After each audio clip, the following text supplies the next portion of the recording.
Yo, I am Bongo Ideas and welcome to whatever I want to call it. On this edition, I'm trying to speak and explain the operation of the Federal Bureau of Investigations of the United States of America in Ghana. They've been here since 2022, 2023, and they've been doing the investigations for a very long time.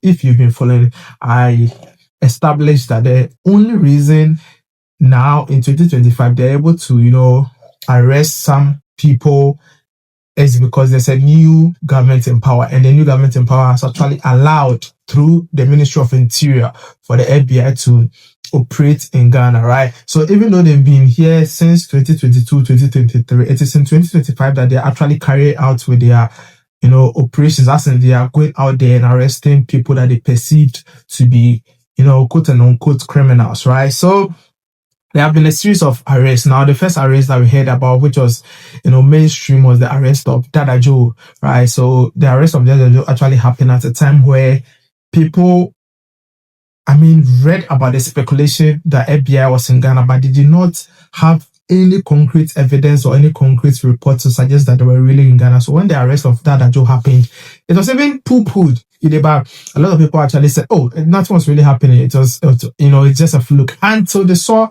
a picture or pictures of, Dada Joe in cuffs and being, conveyed by the FBI. So that was the situation. Now, it just tells you that the FBI is targeting specific people that they perceive to be in specific criminal organizations where they use the power of computer and the power of laptop and the power of, manipulation, online manipulation to take money from people. The truth is, some of them do not even steal from ordinary people. Some of them steal from the government of the United States of America. So they've been making arrests. Now they make the arrest from Dada Joe. Then they came to Kofi Boat. Now the Kofi Boat arrest was actually a very surprise one, especially when he's big in some circles, but across social media, people do not really know him as compared to Dada Joe, right? Even with Dada Joe, a lot of people still do not know who Dada Joe was actually, right? So it moved from Dada Joe to Kofi Boat. Now, Kofi Boat, in his circle, we saw the likes of Shatta Wale and co. In Dada Joe's circle, we didn't really see any prominent person. Now, I'll come back to why Kofi Boat and Shatta Wale's relationship is kind of related to certain things that we are hearing today about EOCO raiding his home. Allegedly, reportedly, right? We don't have the concrete evidence, but that is what he is reporting on Facebook. Now, Kofi Boat was arrested. Now, Kofi Boat's arrest, we've not heard any news about whether he has been extradited or not. But according to the modus operandi of the FBI, they have to liaise with, relevant security agencies in Ghana, then they can finalize the whole extradition thing. Now, we can conclude that Dada Joe has been extradited to the United States of America, but we can't conclude that Kofi Boat has been extradited or freed. Now, a lot of reports out there suggest that he has been freed, but I can say on authority that he has not been freed. He's still in the process of going through what he has to go through to be extradited, right? Now, there was another person called Agony or Pascal. He was also arrested, and all these three people are actually put in one basket, the basket of individuals who are perceived as, romance scammers or internet fraudsters or whatever you want to call it, right? These are individuals who are alleged to have indulged in, criminal activity by using the internet. And that is why the FBI is in Ghana to actually look for them. Now, how is it linked? How is this linked? Now, today we woke up and Shatta Wale is actually ranting on social media that there has been a raid at his home by, Raymond Archer, who is actually the leader of, or the CEO, or whatever you want to call it, the director general, I don't know, of the Economic and Organized Crime Office of Ghana, right? So he said, what is really happening? Why is his home being raided? Why is that happening to him? And he also suggested that if NDC will go out of power, to be because he's been vilified, he's been targeted by the EOCO for no apparent reason, right? So that was what he put out there on social media, right? Now, why would EOCO go after Shatta Wale? If they really went after Shatta Wale, why would they go after Shatta Wale? From what I'm gathering, Wale's home was actually raided in March 2025, but he has now decided to actually rant about it on Facebook to actually create the impression that it just happened. It did not actually happen today. It happened in March 2025. And it was linked to the Lambo that he bought, the yellow Lambo that he bought, that he actually shipped to Ghana. It is believed that the Lambo is actually a stolen vehicle from the United States of America. I mean, follow the news. Recently, there have been a lot of news about stolen vehicles from the United States of America, which have been impounded either at the port or on their way to, into Ghana, right? So it's believed that that Lambo is actually also linked to the Adu Boahen case, the former Signals Bureau boss.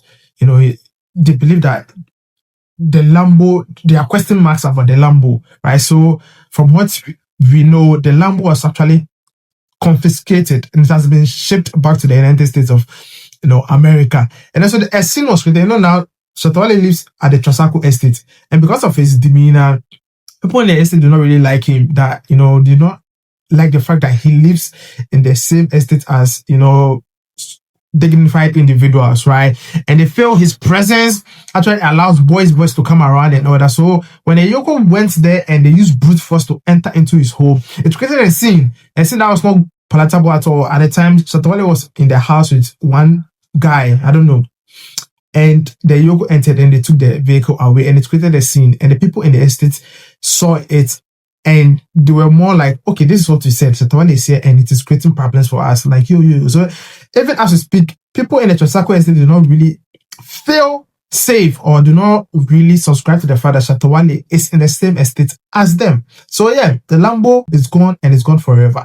What will be the trigger point? What will be the signals they are picking that would prompt, EOCO to go after Shatta Wale? Because if EOCO will go after anybody, that means there has to be a crime that has to do with financial crime, right? Has Shatta Wale indulged any financial crime or suspected financial crime that has, prompted the EOCO to go after him? When you make certain purchases, when you make certain transactions, certain, acquisitions, right? They could raise red flags about your source of income, your source of money, and the dealings you are into, right? I'm not saying that is what Shatta Wale has done, but I'm just trying to rationalize why EOCO would, attempt to go for Shatta Wale in this state. Now, is Shatta Wale connected to Kofi Boat? Because Kofi Boat was actually a very good friend of Shatta Wale. They was good. He even mentioned him in a couple of songs and all that. So, is that the reason EOCO allegedly or reportedly went to raid the home of Shatta Wale, or there's another reason? Now, someone could also say all this that we are saying could be linked to Haji Afori, because Haji Afori was actually arrested and jailed in the United States of America. Ordinarily, she had to serve a longer term, but it was reduced to less than 1 year or over just 1 year, a little bit over 1 year, and she has been out. Now, people believe that just after Haji Afori was released, now there has been certain arrest. Could it be that Haji Afori's arrest and going to prison and all that and coming out was a catalyst? Could it be that it was just a catalyst? Could it be that it gave the FBI, who had been making their own investigations and conducting their own researches, the belief that something could actually be happening in Ghana and they need to take it very seriously? Or is it that Haji Afori could have aided in helping the FBI to come to this conclusion? We don't know, because we were not in the room, we were not there. We don't know the kind of conditions and terms that were agreed between the two. We don't really have the information about that, but we are just trying, again, my own words, rationalizing the whole situation and getting to understand what is really happening.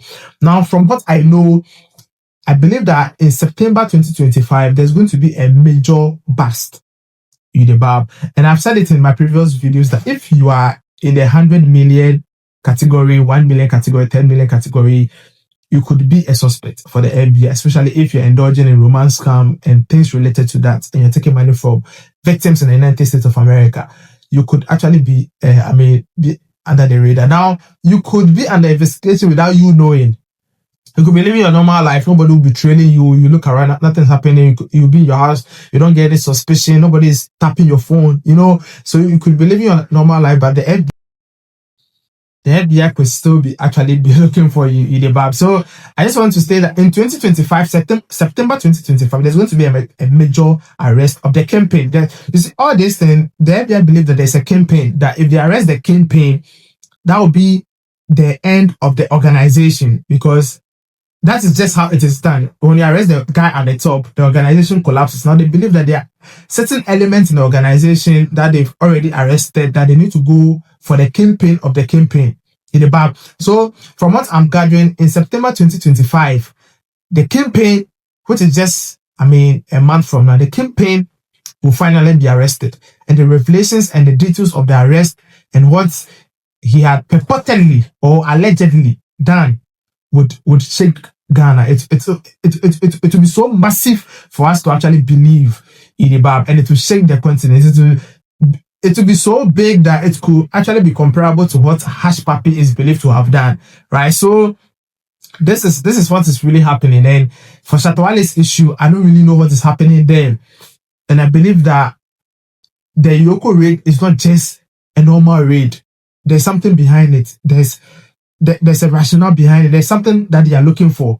And I believe if Shatta Wale is clean and has nothing to hide, he should just avail himself for whatever is supposed to be. He should not try to tamper with the investigation or anything. Just avail yourself and make sure that you go through the process. But at the end of the day, in September 2025, the kingpin of all fraudsters in Ghana would be busted by the FBI. Keep your fingers crossed and bongo ideas.